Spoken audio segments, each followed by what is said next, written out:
Warning: the following transmission may cause spontaneous cranial downloads, temporary loss of linear time, and an uncontrollable urge to rearrange your furniture into crop circle patterns. Side effects may include staring at the night sky until 3:33 a.m., questioning if your Wi-Fi router is sentient, and developing a mild telepathic rapport with your houseplants. This episode of Brothers of the Arcana is powered by Quantum Chew, the only gum known to collapse the wave function on contact. Each pack contains both peppermint and enlightenment, existing in all possible flavors until you observe it. Quantum Chew, because the truth is out there, but your breath shouldn't be. It's also brought to you by Area 51 Blend Coffee, roasted in small, undisclosed batches deep beneath the Nevada desert. Caffeinated at precisely 1.618 times the golden ratio, it's rumored to keep UFO researchers awake through entire government hearings. It may induce temporary clairvoyance, spontaneous disclosure events, or a desire to file FOIA requests just for fun. Tonight, we open the signal with Chrissy Newton, media strategist, journalist, host of Rebelliously Curious, and one of the leading voices exploring where science meets the unexplained. She's the bridge between academia and anomaly, the translator between government briefings and galactic whispers. From UAPs and non-human intelligence to consciousness, culture, and the hidden architecture of belief, Chrissy helps decode the modern mystery with both critical thinking and cosmic wonder. So whether you're a skeptic, a seeker, or someone who swears that Tic Tac wasn't candy, grab your night vision goggles, open your third eye, and tune your frequency, because this isn't just a conversation. It's a contact experience disguised as an esoteric show. Hello, welcome back to another episode of Brothers of the Arcana. I, as always, am your host, Alex Aldea. And I'm your host, Dave Ferrigno. And with us today, we have the incomparable Chrissy Newton. How are you? I'm good. How are you both? It's Welcome back from hiatus, from what I'm hearing. Thank you so much. Doing I appreciate fantastic. it. We appreciate it. And well, let's dive right in. Obviously, you just did the Cosmic Summit not too long ago, and that's where we saw a little bit about what you do. We talked to our friend Tim Hogan, our friend Scott Walder, and a couple of other folks that were also there. How did that go for you? How was that? It wasn't at the Cosmic Summit. Crap, I thought you were. Or they talked about you there, at the very least. Maybe they talked about me, but I wasn't. They definitely talked about you then. Oh, that's what it was. Did they? Well, I would love to know what they said. Wow. I'm sure all wonderful things. I'm very curious now. I'm like, anybody who listened to that summit, please give me a ring and send me that video. I'd like to know what was said. Well, Do my own public relations. All right. Well, we clearly been on hiatus way too long. Because I think it was Contact in the Desert, wasn't it? Not I'm sorry. It was Contact in the Desert. That's what it was, not Cosmic Summit. Yes, I actually have been at Contact in the Desert, and I've also have spoken at Contact in the Desert 2 years ago. So that was fantastic. It was my first time ever doing a large presentation. And so I was looking at the public relations and the media aspect when it comes to UAP, just because I work in the media, but my job before moving into journalism was public relations. I did the kind of opposite effect. Some people, especially in public relations, they stay in PR. A lot of people don't move to media. More media members come to public relations. So as per usual, I think I do a lot of things backwards. So I just took a different route, and I'm glad I did. Interesting. So can I ask you a question out of ignorance? What's the difference between media and PR? Yeah, for sure. There's a lot of similarities. But journalism is obviously covering a story, covering a beat. We're trying to, truth and transparency is such a big thing with journalism. We're working either with larger medias, there's independent journalists, but public relation officials work, or maverins, you can call them.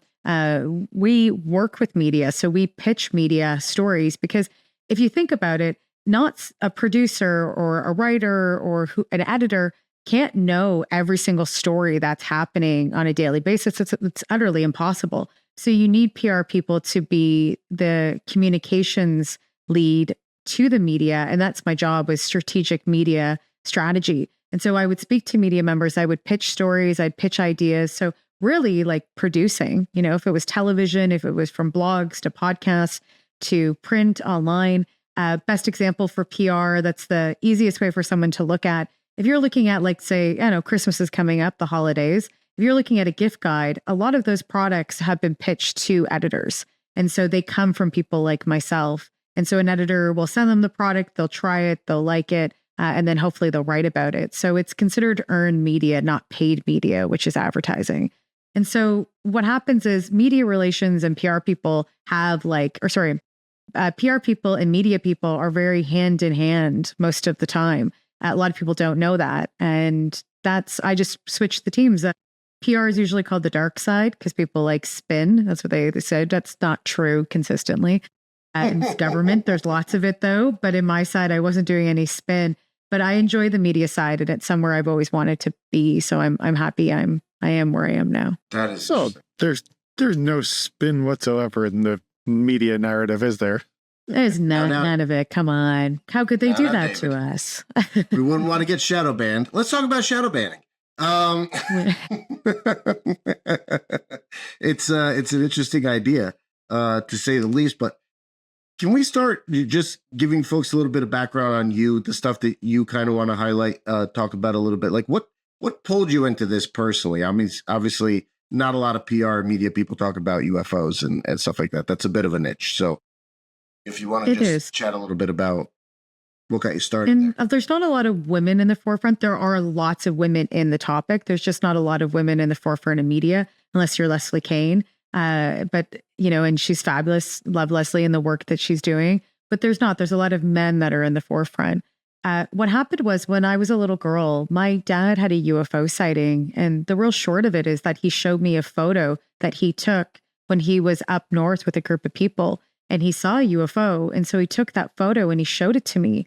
And I remember as a little kid, I was just like, what is this? And I was trying to understand, what it meant. And he was like, and he didn't even know, let's be honest. And still, do we really know? But he was like, you won't understand until you get older. And, I'm older and I'm still trying to understand to a degree, but it's been part of my life. And he's always questioned it, what he saw and was very interested. My dad is somewhat for sure, not, I would say, pro-government. He's not an anarchist in any way, but he doesn't believe in totalitarianism, and I don't as well. And so in authoritarianism, those are things that we don't follow, especially myself and him, when it comes to how we believe society should be run. So I always kind of grew up with someone around me that was always looking outside the norm and always kind of pushing the boundary. As my dad would say, and I love this quote because my dadisms, or Tonyisms are amazing.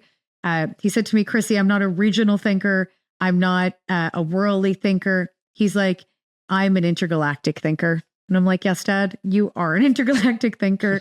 And I love it because it's so true, and it's so true. And I'm so glad that I have that around me because at least I can talk about big ideas with him and with and the people that surround him as well. So was it anything that, in other words, has this cost you anything in your PR career? The fact that you're sort of backing and asking these questions kind of thing, reputation wise or anything else?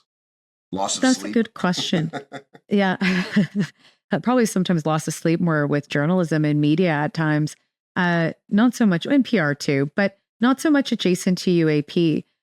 Before 2017, when Lou Elizondo came out with the New York Times and Leslie Kane and Ralph Blumenthal wrote that piece, and that changed the narrative for a lot of us within the UAP community.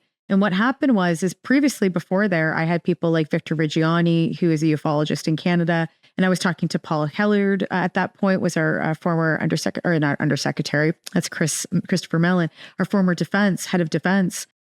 And I sat with Paul and I sat with Victor and they said, Chrissy, are there ways that you can get involved in this from a public relations perspective before 2017? And I said, no, I can't because I'll get blacklisted.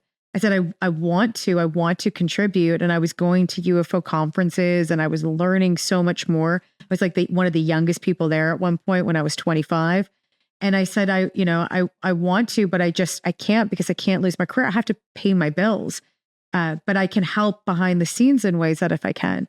And once 2017 happened and the New York Times piece came out, I reached out to Victor and a lot of other people and said, the time is kind of changed now where I can step in and I can use my understanding of public relations and understanding of media to be able to contribute meaningfully without being ridiculed and losing my job and losing an income. and maybe some people would call that cowardly. I didn't step out before, but to me, it was more about doing it at the right time, doing it strategically, and also meaningfully. And now I've contributed way more to the UAP community than I ever would have had when I was younger. Plus, I was learning. I know so much more now than I did in my 20s, and I'm not in my 20s anymore compared to what you might think, but I'm just joking. Sure. No. So it's been a long road. It's been, it's been a while.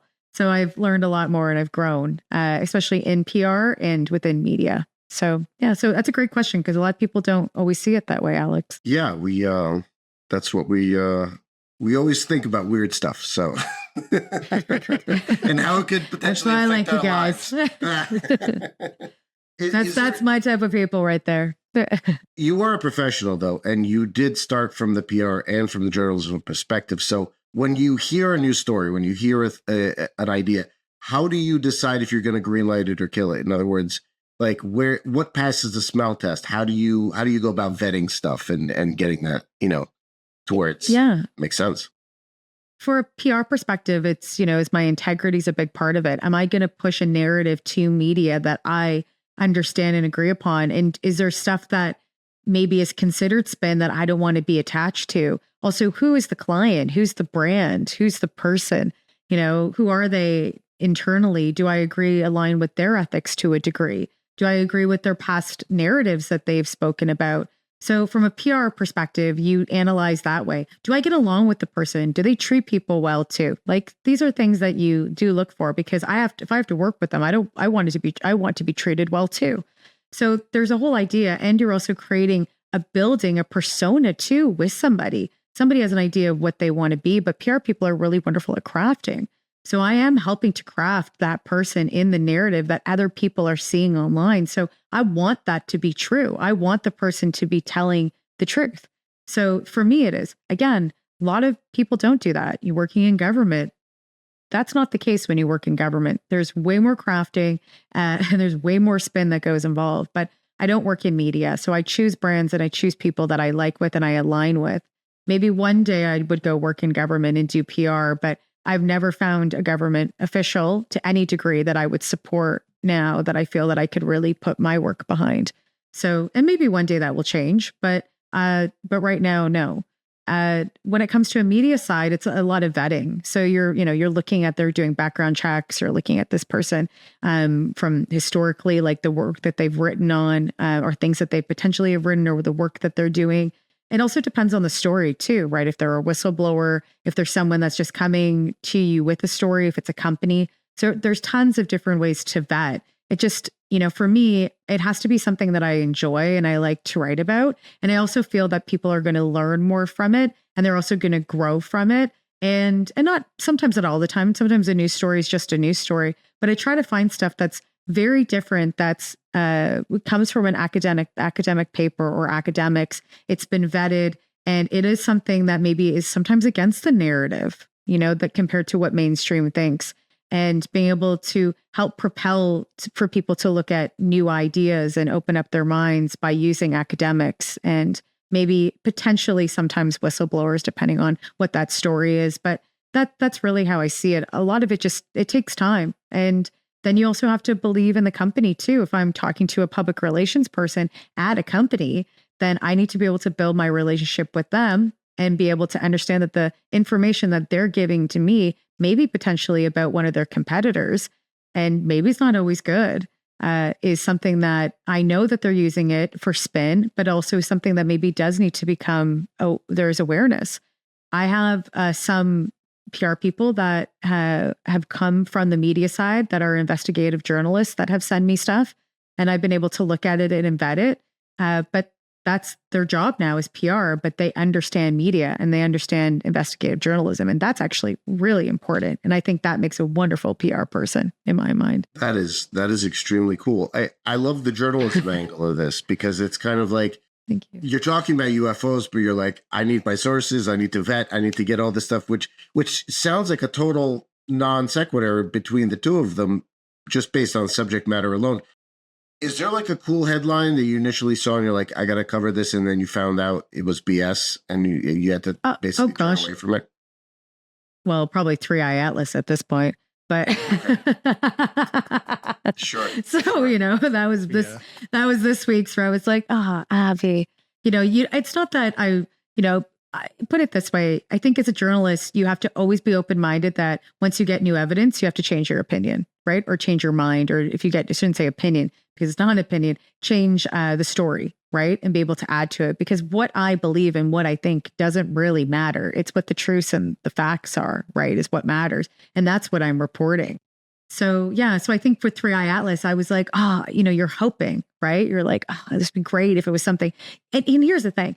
Even because now they're saying for sure it's a comet, but even if it's not a comet, like say it wasn't, I was telling people, I'm like, it's from deep space. And this is another third object from potentially deep space that we have never seen before. I said, and that's cool on its own. I'm like, you have to just stop being like, it's not a spaceship, like move on, it's just a comet. And it's like, no, it's a comet that's the size of Manhattan. It's huge. And it's doing all these things that we've never seen before. So we're learning so much about comets that are coming from deep space. And even if it was something else from deep space, that would have been amazing. So I kind of look at it from that perspective. So it's not like Debbie Downer, but yeah, I guess it was about yesterday when Micah Hanks wrote a recent article in the Debrief, because I've been following Abby too, and I've interviewed Abby on my podcast. And I just went, I did want it to be maybe something different. Doesn't have to be a spacecraft or something. But to the next one, right? Dave, you want to jump in with anything? You're the UFO guy. Yeah. The one thing I was going to ask, from your opinion and perspective on all the research, and I know you have a lot of scientific background as well. Do you think these UAPs are purely physical craft? Do you think they're manifestations of consciousness? Is it, interdimensional, or, maybe higher dimensions, whatever else, or higher levels of consciousness? Yeah, it's such a great question. I think about this a lot, actually. I do think a friend of mine, Anthony, said this to me. He's a friend that lives in Washington, and he has a podcast called Fire in the Cosmos. And I was visiting him, and he actually drove me to the Monroe Institute. And we were having, before I went to the Institute, we were having a really great chat about co-creating and the idea of humans and whatever we are interacting with, co-creating these things. Because what we see is, it might be a projection or reflection of us, right? And most of the time, I think they are. So I find that really interesting. I also have been fortunate to work with Jacques Vallée for almost 3 years now, doing public relations for him with his books. And so spending time and learning more about Jacques, I do follow, his former theories of, interdimensional. I think that's extremely interesting. The one thing that I'm not so gung-ho on, it doesn't mean it can't exist. Why can't all three of these, right? But the one is that the ET hypothesis. And I know that Christopher Mellon and so many people are, and there might be good reason obviously for it, but I do feel from knowing media relations and working in PR, this culture feedback loop about aliens and green men and all of these things come from Pulp Fiction magazines that really did start this, and these images that propelled it. And so we do see that, somebody says a story or they see something and then they go, well, I've seen this, and they report it, and then news media picks it up or entertainment picks it up and they build on it and they exaggerate it. And then someone goes, they watch it, and then someone goes, it goes into their, conscious state. And then they go, oh, well, I've seen that. And then it just kind of circles around in my perspective. So I do think that culture feedback loops do play a massive part in how we visualize, how we see things. And I think that they are very reflective in our everyday reality. And it's not just UFOs. We do this in many different things. We also know that when people are told something, when it comes to different information, especially when it comes around a belief system, they don't change their opinion in that belief. They actually double down on the belief that they already the core belief they already have. So that says a lot about humans and the way that we operate. But to me, that's why, again, but it doesn't mean that it doesn't exist. I just would love if they know, and we know how to travel into the cosmos already, then I think that is the most it's the, that's when I'm angry at government, where I'm like, wow, if we can do this and you've kept this technology away from us for so long. And if we are traveling and they're traveling, then I think it's something that we need to know. But right now, that's kind of my perspective. And to be honest, they all could technically exist. But I do believe that there is something that is maybe here, but I believe that it's probably in an interdimensional state that we just can't understand. And maybe it's not UAPs, maybe it's something else, Well, yeah, and there's all the submersibles as well that people keep seeing in the oceans. And then you also look in the Bible, Sumerians, there's ancient texts, the Egyptians, the Maya, there's a lot of, stories of people from the cosmos or space. So it seems like there's credence because it's been going on throughout humanity. Yeah, I have the deluge tablet, like a mock-up of it from the British Museum, because I went to the Mesopotamian exhibit because it's like the largest one in the world, right? The biggest one in the world. And I literally I was there for work and I had, I think, 3 hours off. So I ran to the museum, spent the entire time in that exhibit, and then went downstairs and I was like, do you have any of the tablets? And they're like, we have the deluge. It's the last one. And I ran and grabbed it and ran out like I won the lottery. Because I do love the Sumerian myths. I think they're fabulous. I love the deluge, the Great Flood stories. I think that I find all of that, especially Mesopotamia, is so interesting.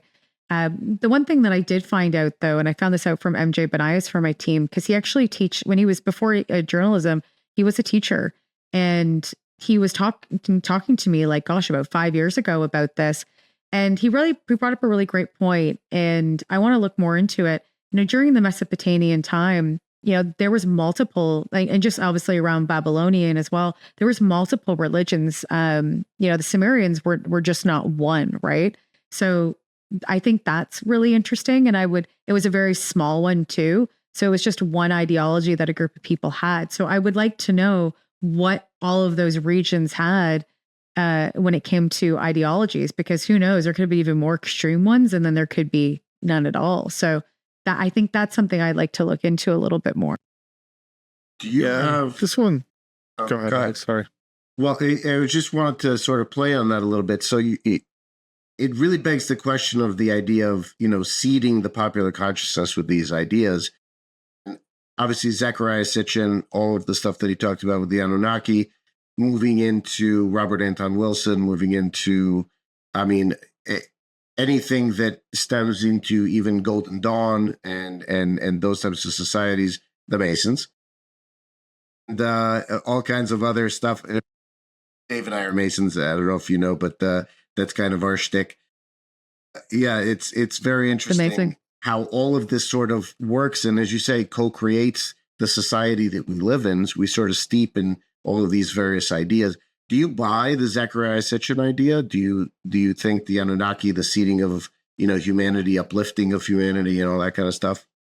I love it, but I don't know if I follow it. But I love this story. I think it's fascinating, but I don't know if I don't know. It's such a connection to Scientology and other things like that for me. Potentially, right? There's so many intersections that can happen there. Yeah, absolutely. Right. But I do find it really, really interesting. And trust me, I've read about it and I've watched videos on it, and it's not, but I just don't know if I want to choose to put that into my general, core belief, but it's in there. There's lots of things that I follow that I'm like, you obviously want more evidence to, but I'll never say that's a definite, because we probably might not ever know. And they are stories, and they're wonderful stories. And so for that, I think that it's something that you keep on your peripheral and you keep there for a while until then you can bring it into an argument or your thesis. So I find it interesting. I've read so many of these things. And I love that you're both Freemasons. It's so funny. I asked if I could join to be a Freemason recently. Now, this is probably you're going to clip this part and people are going to be like, Chrissy. No, we won't clip it at all. No, yeah, I laughed. Clip anything. We're not even going to clip my goof at the beginning. Okay. Well, I say it because people are like, but I've gone to a couple Freemasons. I have I have a couple friends that are Freemasons. And when I was in LA, I was at a party that had I think more Freemasons in a room that I've ever seen. And I've been inside a Freemason building in Roswell, New Mexico. I was in the Roswell, New Mexico one. And I was like, God, And so I said to a friend, I was like, I would love to be a Freemason at one point in time. So maybe I'll see you there. Because I think women can join now outside of the Eastern Star, right? Well, the Eastern Star has always been one, but right. In the outside of that, Orthodox idea of Freemasonry through the United Grand Lodge of England, the answer is still no. However, there are women lodges that are only women, actually, and they call each other brother, which is awesome. There's only one so far, and it's in DC. I think it meets 4 times a year, but people come from all over the United States to become a part. Actually, if you want to do offline, I could actually introduce you to somebody who is a member there. And if that's something that's of interest to you, yeah, she's great, by the way, and lives in Jersey. So yeah, we could definitely have that conversation. But it's a very interesting. It's a very interesting one. It's an old fraternity. It's a lot of fun. I think because of its age, the whole idea of bringing in women is I don't know if it's a scandalous thought anymore, but it's more of like the inertia of what's been happening for, potentially thousands of years. So yeah. So something. I just find it's such an interesting collective. And I've met so many wonderful Freemasons throughout my entire life. I remember the first time I met one, I was like, show me the ring. But so show me the ring. So I had, so let me ask you now as a question about Freemasons. So, right. And this might be different for and all when you have us on your podcast, you can ask us all the Freemason questions you want. It's true. It's true. But let me just ask this one, though, because I would like to know, because I've heard different reactions from Freemasons. So the short of this is my friend's father was a Freemason and my friend is not. But in his Freemason chapter, apparently people will come up to you and test you to be a Freemason, and you won't even know you're being tested in the real world.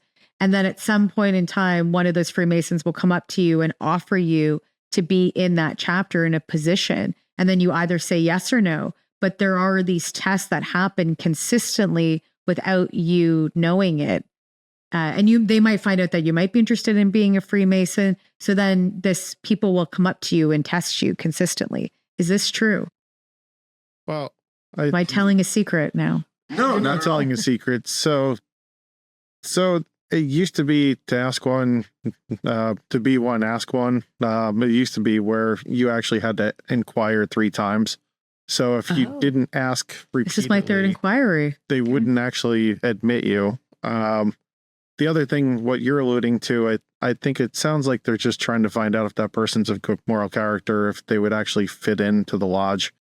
Every lodge, even though we do the same ritual, and granted, in each state, the ritual might be slightly different, but it's all pretty similar, right? Anybody under the United Grand Lodge of England, there's policies and procedures we adhere to. But with that being said, like at least in the United States, there's jurisdictions in every single state. They all independently operate. So there's the Grand Lodge in New Jersey, there's a Grand Lodge in New York, Grand Lodge in Pennsylvania, and so on. They're all independent from one another, but they all fall under that hierarchy. With that being said, we're always looking to see, is this person going to fit into the lodge? Because each lodge has its own culture. Alex belongs to a different lodge than I do. We were both masters in the same year together, but with that being said, every one of them, it's just different people, different, people might be more interested in whatever they are, golf or whatever else. It's like some people might be more politically motivated, whatever it is. But when we're all in that room, we're all on the level. It doesn't matter if you're a world leader. It doesn't matter if you're the janitor. You're all equal. Right. That is true. Dave speaks the truth. And a lot of the time, you will want to find new members like any other club. I mean, it sustains on the lifeblood of new people coming in and basically taking on the workload. And you got to love it. It's kind of be in your heart, in terms of wanting to do these kinds of things, because it does take time and treasure, from yourself, from your family. There's time away sometimes and things like that. So you can, if that's something that you're passionate about and you have these discussions, I lecture around the state and different things. I have a couple of different lectures on sacred geometry and all kinds of other stuff like that, which is a lot of fun. That's just what I'm passionate about. Other guys in masonry are not esoteric at all, if you can believe it. They just like the fellowship aspect. They want to smoke cigars and drink bourbon and have a good time and goof around and feel, have that more fraternity piece that they sort of missed after college.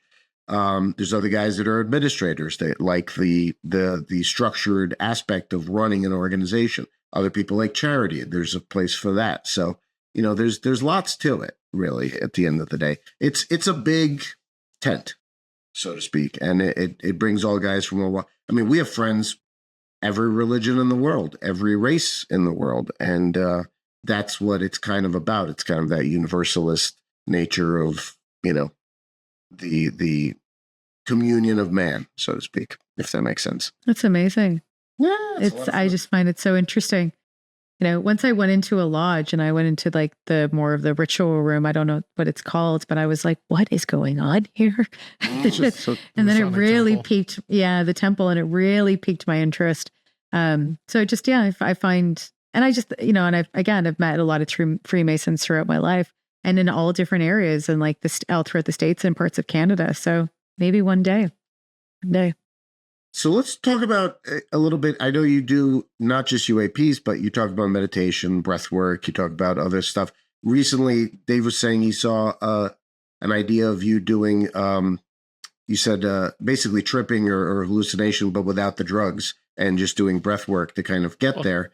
Yeah, that was our last podcast guest. Oh, there you go. So do you subscribe to the Stanislav Graf idea of using beats and shamanic drumming and that kind of thing to induce an altered state? Yeah, you can. And I was interviewing around high ventilation breath work. That's what we were talking about. That does move you into different meditative conscious states. But when I went to the Monroe Institute for the Creators Getaway this year, I was using binaural beats that are specifically crafted by Bob Monroe. And that was unbelievable. Like it was life-changing. Like it really was. And I tell people, it's not a cult. It's not even close to that. But it was something that really, consciousness is about yourself and the world that you present yourself in and who you are. And there's more to consciousness that we don't know. But on the very small fundamental level, it's really learning more about who you are and who you are in this reality that we choose to be in. And so that's really a big part of it. You learn more about yourself. You learn more about the issues that you've had throughout and faced throughout your life and how to deal with them. And then you learn a little bit more about maybe not what the reality is, but you learn more about your place, I think, in the reality that we are in. So it was an amazing experience. I'm going to try and go back next year at some point and try some other programs there. But yeah, I highly recommend it. It was a wonderful retreat, but it is intense. It was very intense. Yeah. Was it the Gateway tapes or something else? Yep. Yeah, it was Gateway. Yeah. And I heard they're coming out with a new version now or something like that they were talking about where there's a new iteration, let's call it. I think, so from what I know, there's the original classic tapes that are Bob Monroe. And then I think there's other versions that you can get on the app. And so there's different types. They're all still binaural beats and they're specifically made at the Monroe Institute. But I know that they're coming out with different types of programs, I think, that they can do online with people outside of just going to the retreat. But I recommend the retreat. I haven't done anything on I shouldn't say I've listened to the app, but I've listened a lot to the more classical Bob Monroe stuff, especially when I was at the campus. And the campus is just really magical. Like it's such a great experience. But it's so hard. You can reach more people, using an app, but there's something about being in space and time with people and meditating together. There's something to it. It is so powerful, immensely powerful. That is pretty cool. Well, now, where would you do? I mean, in other words, how long did the Creator Retreat last for? Oh yeah, it was a week. Yeah. So that's a fair amount of one time day to sit there and steep. 5 days. Yeah. 5 days for 6 hours a day, at least, of meditation. So at least 5 to 6 hours a day of meditation for 5 days. 1 day is a travel day, introduction day, and then you kind of meditate near the end. And then the last day is you get up and, you have lunch and then you leave. So it's really like 5.5 days. But yeah, it's like at least 5 to 6 hours. You're starting pretty early. I think you were up at like 6:37, which is not bad. And then you can go, they have yoga as well that you can go to. We did in our retreat, we had yoga, and then you would go and have breakfast, and then you would do a meditation. So then you meditate all the way to the end of night. And then at times there was stuff that we were watching, like they would show, some maybe past experiences. They would talk about Bob and Monroe would show up in some videos of, the work that he was doing. So you could see how Bob was actually operating in the 80s. So stuff like that. But yeah, it's a long, and it doesn't just happen instantly. Like most people get a lot of breakthroughs in day 3 or day 4. Mine was in day 4. And I'm happy about that because it gets intense. Mine were intense and it was a lot. So I was glad that it was just a day of that, than it happening for 5 days straight, because I don't think I would have, it would have been a lot, I'm probably could handle it now, but it was good for me that it happened at the 4th day. Do you want to talk about some of the breakthroughs? Anything that you want to chat about? Yeah, for sure. I've chatted about it on my podcast as well. The stuff that happened was one of the first ones when I was in a deep, deep meditation.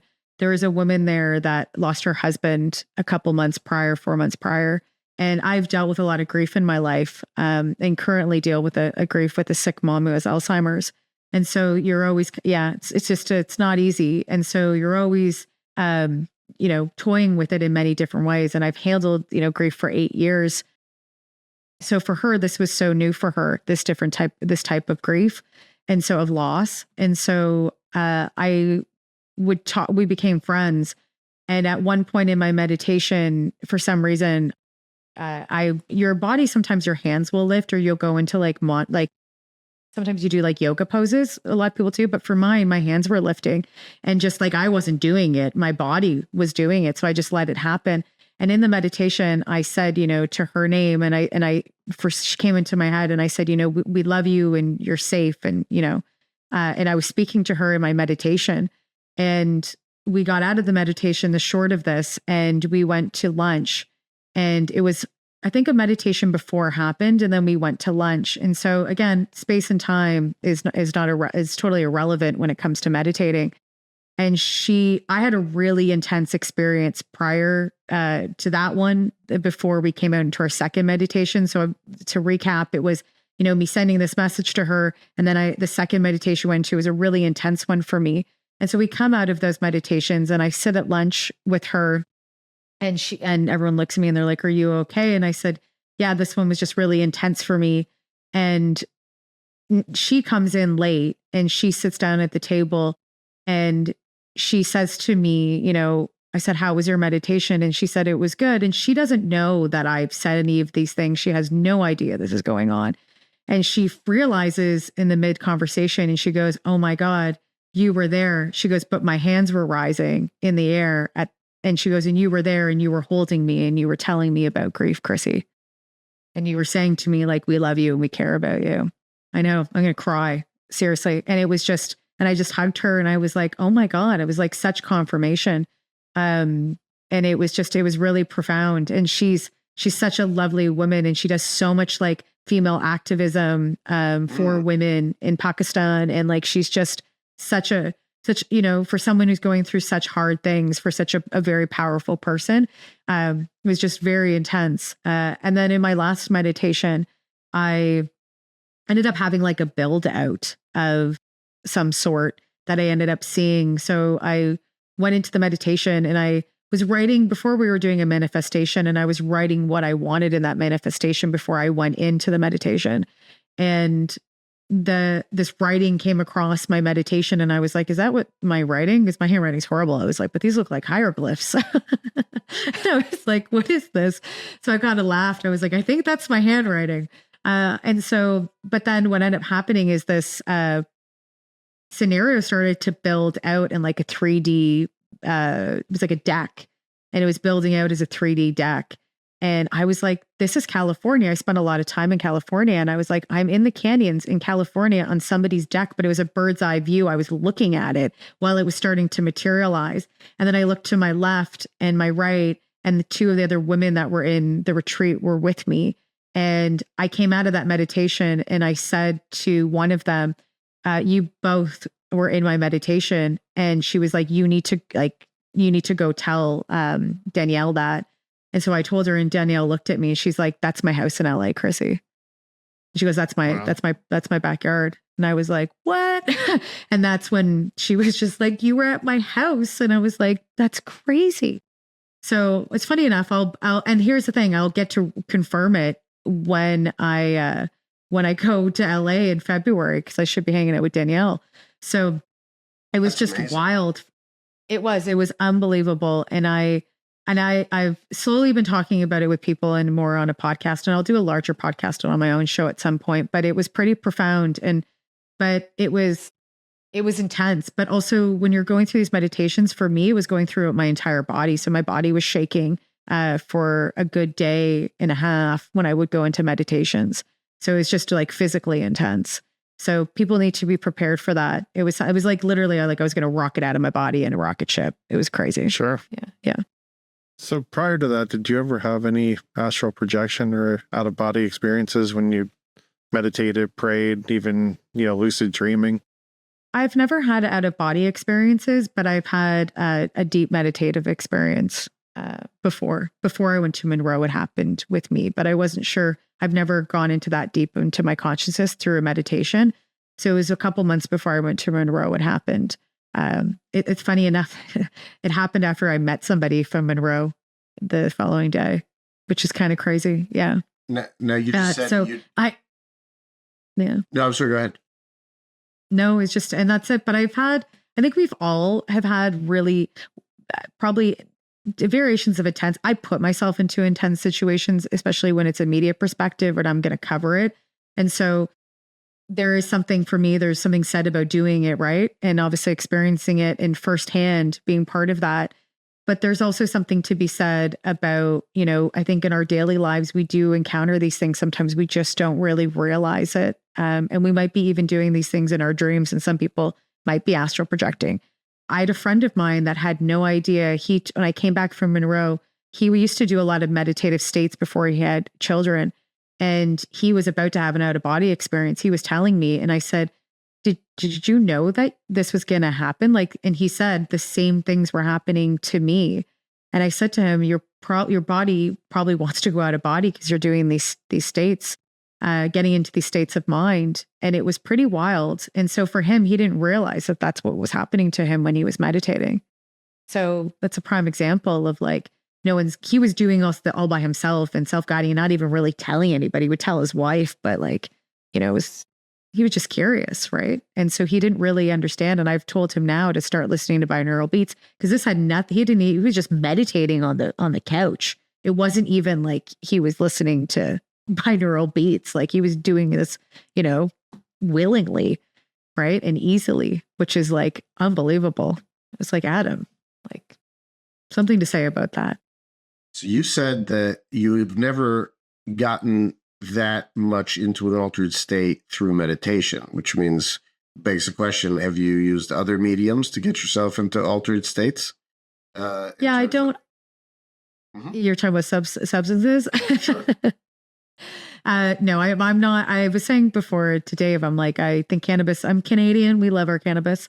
I think for me, cannabis has always been something that I think is really great as a teacher in that perspective. I think psilocybin's fine, but I haven't done ayahuasca. I've never done any other drug besides potentially those two, and they're legalized in Canada pretty much. Sure. Psilocybin is very close to being, it is medicinally, and along with, cannabis is totally legalized across Canada. So for me, it's not, and it doesn't really matter about legalization. It's more about how it affects your mind and body, and if you're doing something good for you and not bad for you. And so for me, maybe one day I will try ayahuasca or DMT, but I have not done that yet. And also after going to Monroe, I kind of realized that I don't need to do that. And I'm okay listening to binaural beats. It might take me longer to get there, but I enjoy the binaural beats personally. It's something you can do every single night, which I think is really cool. And I've said this in my podcast before and on social media. I think meditation needs a rebranding because most people don't understand that meditation is, they think it's just for mindfulness. They don't realize that it brings you in altered states. The average person, I mean by. And so realizing that meditation can really help with understanding self and have like one of those cosmic experiences that people want that are done through hallucinogens. You can do that through meditation. You can. I think, at least I view hallucinogens as a tool.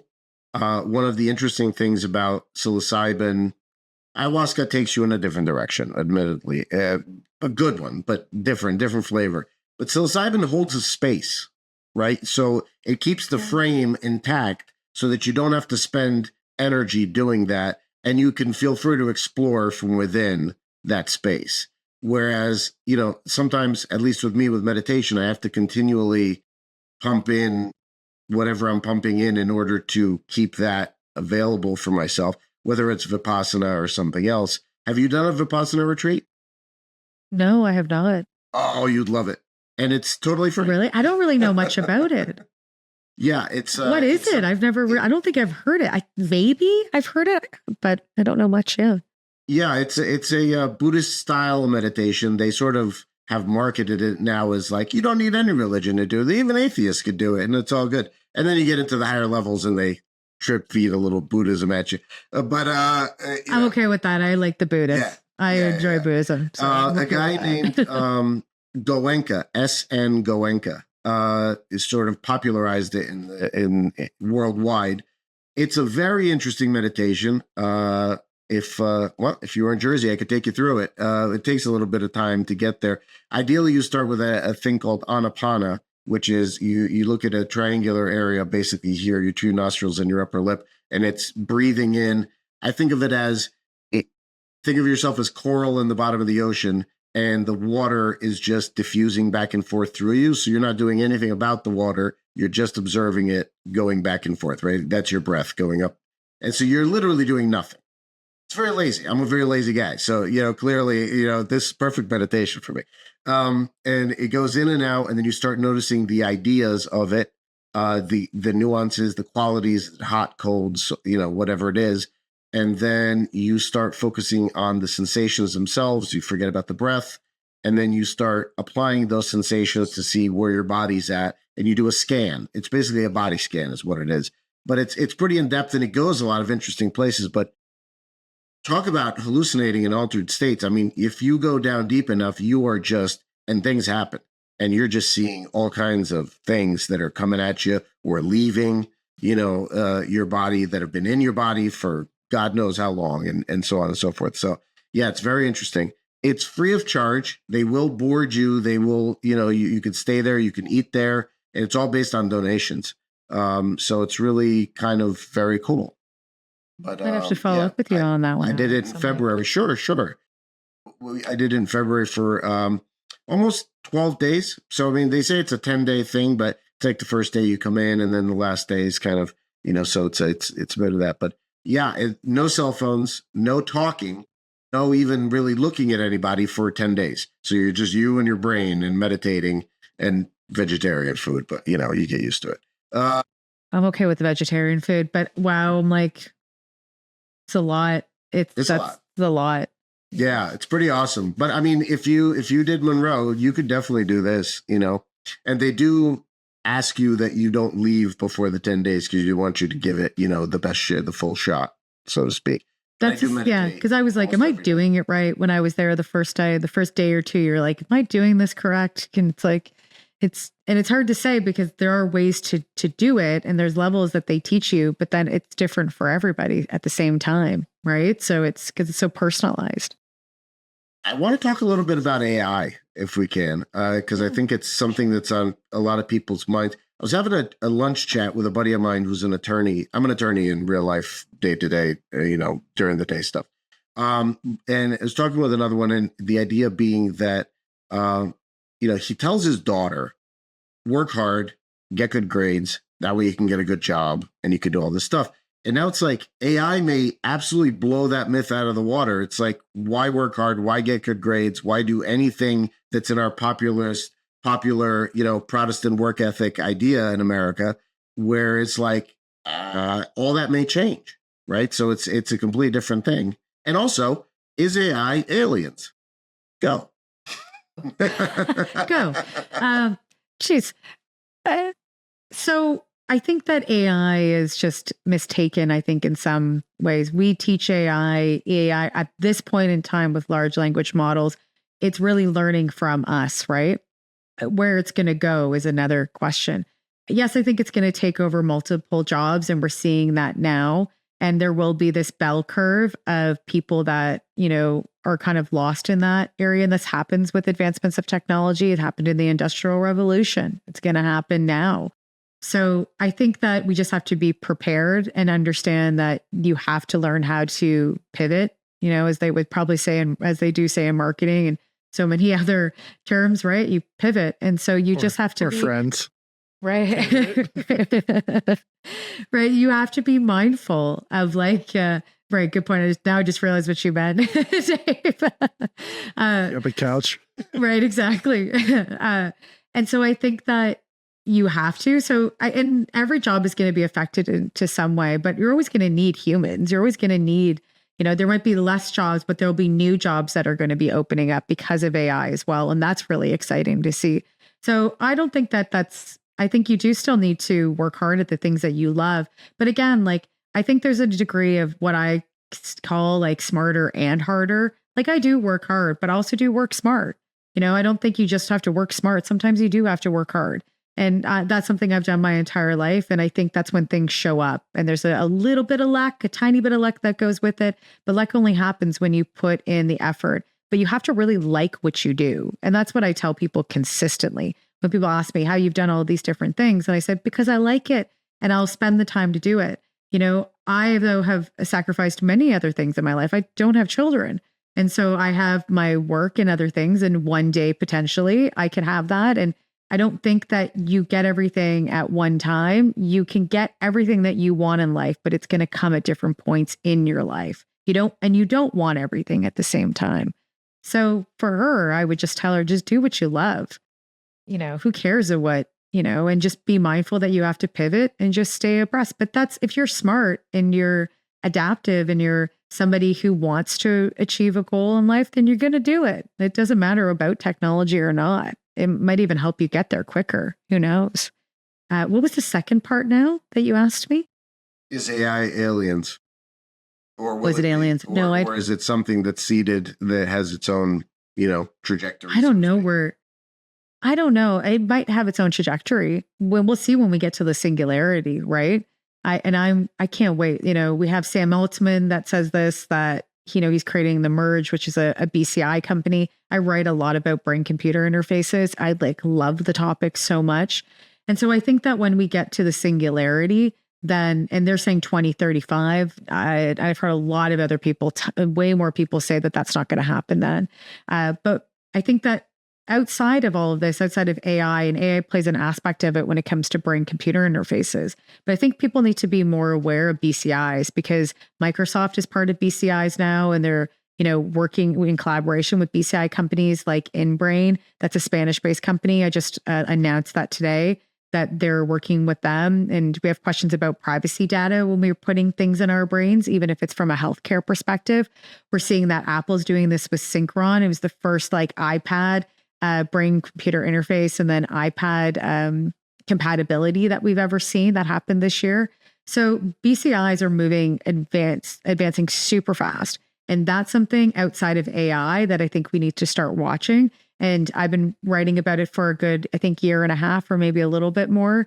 And I keep seeing accelerate. I've gone to BCI conferences in New York City with some of the top symposiums with some of the top brands and companies, and it's getting wild.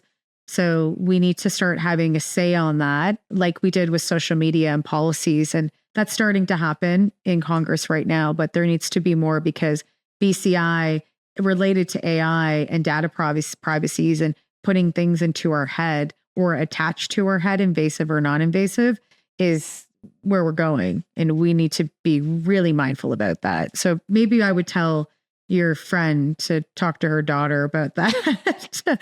Be a little bit mindful about that, because that's where we're going now. And it's going to that's going to happen sooner before the singularity. give that 5 to 10 years. We move it into. You're going to get that Elon thing in your brain or no? That's the Neuralink. Yeah, the No, so right now it's in a healthcare capacity. And once then there's lots of laws around just for healthcare, but it's starting to move into consumer.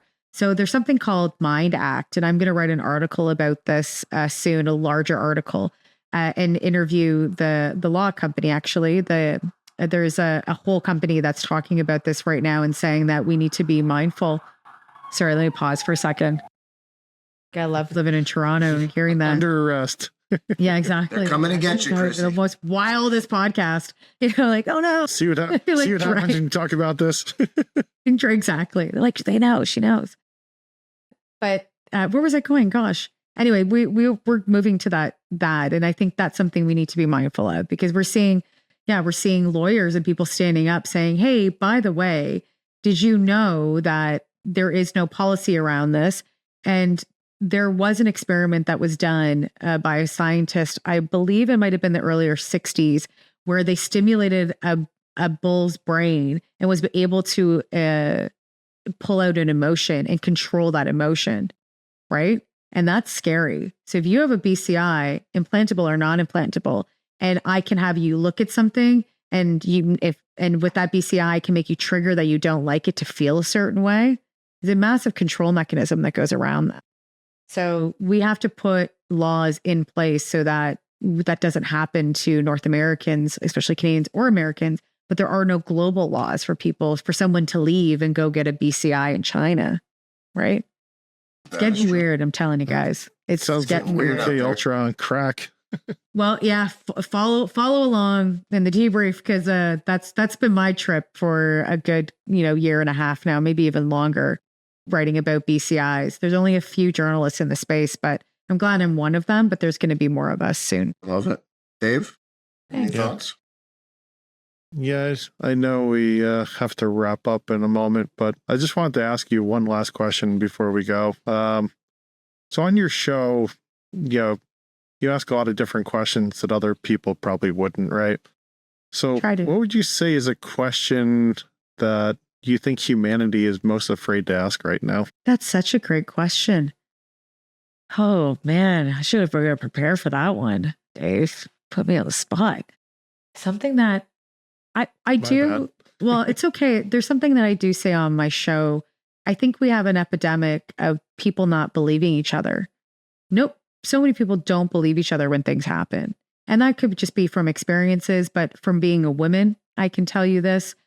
We don't believe each other for some reason. And belief is like, even though we believe so many things, but when something happens to somebody or something goes on, most of the time people don't want to believe it.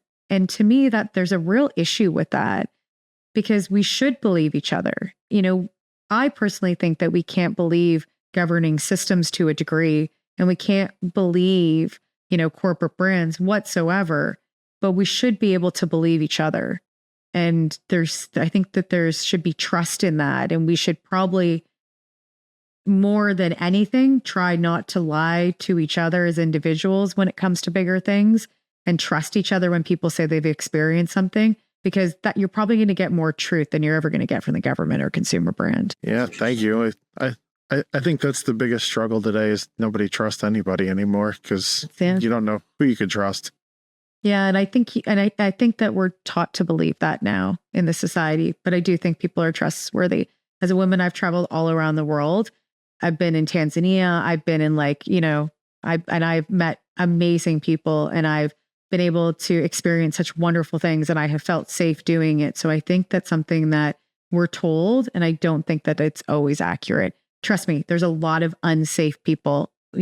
I've met them. I think we all have, but there's tons of safe people. And I think we just need to be able to talk to each other, believe each other, because that's usually when unsafe people do things. We have to believe people that are safe so that we can target the ones that aren't. Yeah, absolutely. And in this post-truth age, as they call it, where, everything's either fake news or some rabbit hole or something, how do you know what to believe on either, in that whole paradox of us to one-on-one and then in the larger space? I think experiencing it, you have to go and experience things. That's why I try, especially as much in my journalism, is to go out and do it. and to see it and experience it. Because, I'm hoping that when obviously people are reading my stuff, when people say, they're like, Chrissy, like when people write you and say, what do you think? I know you're going to tell me the truth. Like, that's a huge responsibility. And I have to say, like, my truth, my ultimate truth, because there's only so many ultimate truths in the world. But from what my experience is, and if I'm reporting about it or I'm in it, especially something like the Monroe Institute, then yeah, I'm going to explain my experience. Do I understand what it means fully? No, I'm probably not there yet. Maybe I will never understand, but I have experienced it. And so I'm not lying about it, but I have experienced it. And I think it's important for people to know that. And so I think you have to go and do those things, and you have to not be scared, and you have to be curious, and you have to talk to people, because you learn so much when you do it. And then you realize like there's a lot of wonderful people in the world too, doing really cool stuff, and you can do cool stuff with them. That's how I see it. I want to do cool stuff. How do we do that? Yeah. Awesome. We can do cool Freemason stuff, guys. Yeah, we can. Sure. We certainly do a lot of that already. So yeah, almost every night. God, never get Chrissy, do you want to, we know you could find Chrissy at chrissynewton.com. We'll link in the bio. Do you want to plug anything before we wrap up? Yeah, you can go to, if you want to read my work, you can go to the debrief.org or just Google the Debrief. And you can listen and watch my podcast is Rebelliously Curious, and you can find it on Apple, YouTube, and Spotify, and all those wonderful places. So yeah, just enjoy talking to you guys. It was fun. That was amazing. And welcome back. Likewise. Well, thank you. Yeah. Thank you very much. It's good to be back. Clearly, yeah, to dust off the cobwebs a little bit there in the beginning. Yep. But yeah. So well, now I want to know though, to bookend it. If someone's talking about me at a conference, I would like to know what that was. Yeah, I know that was just my goof. Like, I actually did mean the desert one, but yeah, absolutely. Yeah. It was on my mind because Tim was there and he was telling us about the Cosmic Summit. Apparently, it's a fun time. It's something we'd like to probably book at some point too. So yeah, I would also say come to SCU. I'm part of the Scientific Coalition for UAP Studies. I love SCU. It's the #1 conference I go to every year. It's in Alabama. It might be in Toronto next year. I think it hasn't been decided yet. But if you can, it's so close. You're in New Jersey. Come on up. I think you guys would like SCU. It's smaller. It's like 3, and it's all academics and it's scientists. And it's generally about 250 to 300 people. But the content is so great. The relationships are like just wonderful. And it's just a lot of fun. So I highly recommend going to SCU personally. So appreciate that. Yeah. Well, thank you so much for coming on the show today. We loved having you, and we hope you will be back. And we can talk about a lot more stuff. It feels like we just scratched the tip of the iceberg a little bit, and there's way more to discuss. But that about wraps it up for us. So thank you, and thanks for watching Brothers of the Arcana. Until next time, I'm your host, Alex Aldea. Dave Ferrigno. And with us today was Chrissy Newton. Thank you again. Yes. Bye. Until next time. Thanks all. Ciao. And that, brothers and sisters of the unknown, concludes our transmission with Chrissy Newton, explorer of the liminal, translator of the unexplainable, and proof that curiosity might just be humanity's first form of propulsion. From Pentagon reports to personal awakenings, Chrissy reminded us that the real disclosure isn't what the government tells us. It's what our own consciousness reveals when we stop running from the mystery and start listening to it. Because maybe the lights in the sky aren't visitors from another world. Maybe they're reflections of the parts of ourselves we've yet to acknowledge. Tonight's broadcast was made possible by Quantum Chew, collapse your hunger and your reality in one bite, and Cosmic Drip Cold Brew, brewed in zero gravity and filtered through actual moon dust, or so they tell us. One sip, and you'll remember every past life, even the ones on Mars. If you've enjoyed slipping between worlds with us, make sure to subscribe, share, and keep your signal tuned to Brothers of the Arcana, where science, spirit, and synchronicity meet at the edge of the unknown. Until next time, keep your mind open, your lights dim, and your frequency aligned. Because in the end, it's not about finding the aliens. It's about remembering that we are one.